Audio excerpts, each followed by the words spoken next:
This episode of the 46 of 46 podcast is sponsored by Crua Outdoors. Camp comfortably with the world's best insulated tents and outdoors gear. Check out their tents, sleeping bags, pads, and more at cruaoutdoors.com. That's CRUA outdoors.com.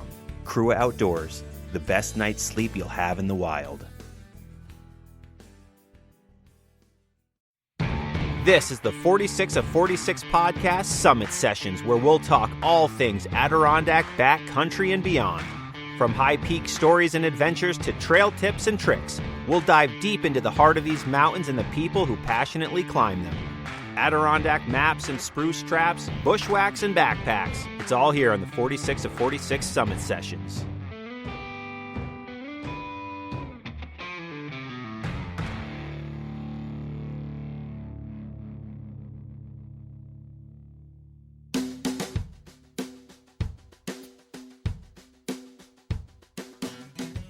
Hey everyone, and thanks for listening to another Summit Session here on the 46 of 46 podcast. I hope you've been enjoying the new variety of content and the different types of episodes coming out week to week here on the podcast. This week is another Summit Session conversation with a person whose story I really liked. And since this show is about stories from the trail, I wanted to share his unique 46er journey. I know many of you listeners live far away and will therefore be able to relate to the constant long drives up to the Adirondacks that he did, and you'll enjoy hearing a story of how my guest became an Adirondack 46er in 1 year from 350 miles away. For so many hikers in the Adirondack Park, the hike often begins with those long drives up to the ADK. Sometimes an hour, 2 hours, 3 hours, or even 7 or more hours. And this park has become a hot outdoors destination for good reason, and it attracts so many people who come to explore and experience everything that it has to offer. It's no surprise the desire to hike all 46 high peaks, as well as the hundreds of other peaks here, has become increasingly popular over the last couple decades. Just climb one mountain, big or small, doesn't matter. You'll quickly understand why it takes over people's lives. But my guest this week dedicated a full year of his life to the constant drives up to the high peaks from 350 miles away in Buffalo, New York, to accomplish his goal of becoming an Adirondack 46er and experiencing firsthand everything those mountains have to teach you. His name is John LaFarnara, and he's here to talk about how he structured and achieved his goal of becoming a 46er in a single year from 350 miles away. A task that had him driving over 8,000 miles in that year to complete, might I add. Well, Mr. John, thanks for coming on the 46 of 46 podcast, brother. Thanks for coming on the show. Thank you for having me, James. Big fan of the show. Oh, I appreciate that. So I saw that you ran a marathon yesterday. I did, yep. Tell me about that. Yeah, well, towards the end of my 46er goal, I started to realize, okay, maybe I want to get into winter hiking, but I just didn't have any gear yet. So I was like, well, I got to keep myself occupied and warmed up by the time the next hiking season starts, going back in June. So I'm like, well, what's something I can do in between then? And I picked up running because running something I'm not really comfortable with. Sure. And something I never cared to do. So I started running, and then I really wanted to run the Lake Placid Marathon because, I put my heart and soul out into Lake Placid and the Adirondacks, hiking all the high peaks. And the 46er banquet was the same day as the Buffalo Marathon. Mm-hmm. So I couldn't have done the Buffalo Marathon anyway because I wanted to go to the banquet. But then that got canceled, and then so did the Lake Placid one. That one got pushed back to August. But I was like, well, I want to go for it. Let's just do it. Let's try and go for push the limits and go a month earlier than expected. So amazing. Went for it. Yeah. So was this an actual sanctioned marathon, or did you just run 26.2 miles? I think my girlfriend found the Buffalo course. It's a beautiful course. Okay. You get to run out by the water and just all around Buffalo. You get to see all the cool features of Buffalo. And she restructured it so we could finish in this park near our house. And her dad, her sister, and her best friend drove 2 cars, and they stopped like were following us. I ran with my friend Joe, and they followed us every 2 miles and had like a water stop for us. And then at the end, like all these people that I work out with at this gym I go to, they were all there for me. Some like ran a few miles with me in the beginning and at the end too. So it was super special. That was amazing. Very cool. And now, how do you feel today? I'm definitely sore. Just got to stretch out a bit, and I probably should go for a run just to kind of get the blood wake flowing. them up. Yeah. Sure. Yeah. Cool. That's amazing. Congratulations to you on thank you. accomplishing Yeah. that. It still hasn't. Yeah. Sorry. It still hasn't even sunk in. It's pretty surreal. Sure. So you're from Buffalo, which is about 6 hours west of here in the Adirondacks, here in Lake Placid, where I am. So how'd you get into the outdoors, and then how did you also hear about the Adirondacks and the High Peaks and all of that? Let's just go right into it.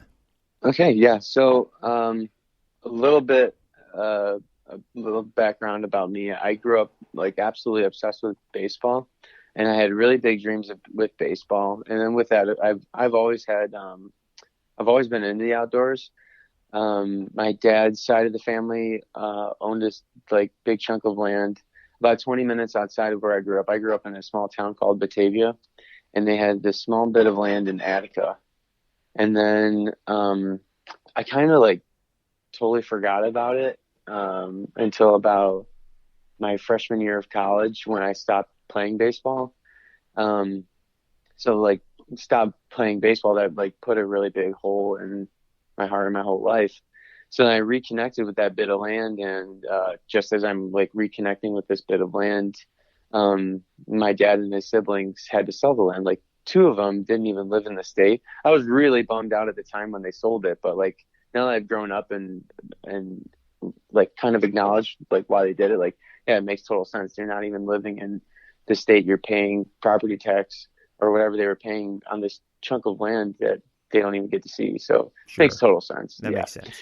Yeah. So like, yeah, I have these like big holes in my heart, you know, and like this crazy surge of, and this bug for adventure. And my friend tells me about the Adirondacks. So I was like, yeah, sure. I'd love to go to the Adirondacks. Let's go. So it was like 2015.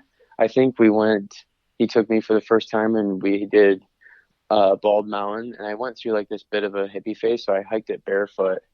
And then next year I went to Colorado, and like look, I didn't even know anything. Sorry, like I didn't know anything about the High Peaks, and I'm pretty sure you can't see any of the High Peaks from Bald Mountain. So it's like just these like other small mountains in the area in Old Forge. But then seeing those and then going to Colorado, I'm like, oh, there's like nothing. Like these are nothing compared to the mountains in New York. And I like, saying that out loud, I will say I got pretty spiritual with the mountains in the Adirondacks. Like they had to have listened me kind of talking trash about them, and they're like, okay, all right, well, bring it on. So then I like a few months after I went to Colorado, I came back, went to California for a month, and then when I came back, I got a job at Eddie Bauer. And the assistant manager there told me about this 46'er thing. And he tells me about it, and I'm like, oh, that's impossible. Like, I'll never be able to do 46 mountains that are 6 hours away. Like, where am I going to be able to find the kind of time for that? So then I got my full-time job now where I work 4 days on, 4 days off. And I started seeing my girlfriend, Katie, and that was February. I started seeing her in 2018. And then we like really connected on the love for the outdoors and camping. And she asked me if I ever wanted to go hike a high peak with her. And I was like, yeah, of course. But I want to do the biggest one out there, like a typical thing. Like I want to go do the tallest one in New York. So the first one I want to do is Marcy. And the day before, we went to Split Rock Falls. I think it's in New Russia. You ever been there? Yeah, I've been to Split Rock. It's a good spot to like jump. You jump off the rocks into the pools and swim. Yeah, it's a pretty popular little swimming hole around here. Yeah. I've worked at an amusement park. I don't really care for roller coasters at all, though. I think it's like a thing that's like I don't like going out of like, or something that's out of my control, like going up big hills in a car and like that drop down. I've never liked that, or like jumping from like in Split Rock Falls. And, but I was at a point in my life too, though. I was like, well, you're either going to stay in this comfort zone of yours and be like there and not move anywhere essentially in your life, or you can start here, take this leap of faith, if you will, and just jump. And that was kind of the start of it. The very next day, so that was September 8th, 2018, we got to Heart Lake. Well, like on the road, because we got there late. We got there at 9:30 in the morning, so there was a ton of cars. We had to park like in the road. Sure. And that was a really beautiful hike. Like it kicked my butt, but I remember like a bunch of pieces from it. And we got to the top, and there was no view at all. And I was not expecting this at all, but I was like completely overwhelmed with emotions, and just like fell on the top of the mountain, just bawling my eyes out. Like I didn't think that would happen at all. It was just, I don't even know, but I was instantly hooked then. And like hobbling down the mountain back to the car, I was like, okay, I really want to go for this. Sure. So Marcy was your first high peak then? Yeah, Marcy was the first. Yeah, classic. I'm sure a lot of people have that same story. So you didn't even have views up there, but you were still kind of hooked. Yeah, I'm kind of thankful for that too, because it's like, I mean, I can't wait to go back and be able to see, but it's like that curiosity was like still very much alive. Sure. And that hunger for adventure. Yeah. It's like you didn't get to see what is up there, so you have to at least go again to really see what's up there. Cool. Yeah. So I get back home, and I wanted to educate myself as best as I could on the 46 and how to go about completing this goal. And I thought, who better to ask than 46ers themselves? So like I looked at the page and like tried it. Like I creepily went on Facebook and like was like messaging people, and that's when I came upon you. And it was like that same week that I messaged you and everything, that you were like, it was like a couple of days later, you were like, hey, just so you know, I'm starting this podcast and I started my hiking challenge too. And I was like, oh, that's awesome. Like there's way more mountains than the high peaks out there. Then yeah, totally. I'll go hike those too. Yeah, totally. I remember when you messaged me. Yeah. And it was right around the exact same time that the challenge was starting and the podcast was like being worked on and whatnot. Yeah. Yeah. So that was like perfect timing. Also, let me just say props to you and kudos for you to being willing to reach out to people. You know, so often people are like scared to ask questions, and I think that's just completely absurd and really unfortunate that we're in a place where people are scared to ask a question. It's like, I didn't always know anything. For me, I asked every single question about the high peaks to my buddy Josh, who you hear about on this podcast a lot. Oh yeah. But if you don't have that person, you got to reach out to strangers. And I know for me, I love talking. I love talking about this sort of thing. And I think most people do too. And you're going to get the bad eggs that kind of like will raise their nose to newbie type questions. But I personally think reaching out and asking the question is a way better idea than not asking questions and just going for it and putting yourself in a tough predicament. Yeah, totally. Like I'll admit, like I was that student in high school and college that like I didn't want to sound dumb asking a question. And then it just, I don't know when it clicked for me, but I was like, I don't care how dumb I sound. I need to get myself educated out there or I could die. Absolutely. So, yeah. You told me about the Niner challenge, and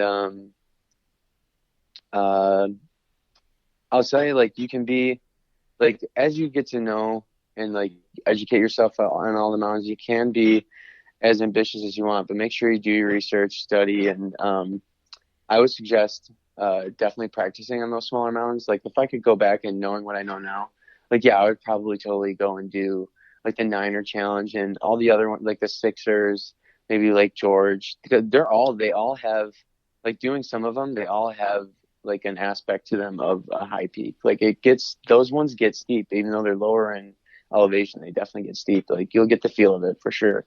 and you'll be able to educate yourself and on like what your abilities are and like practice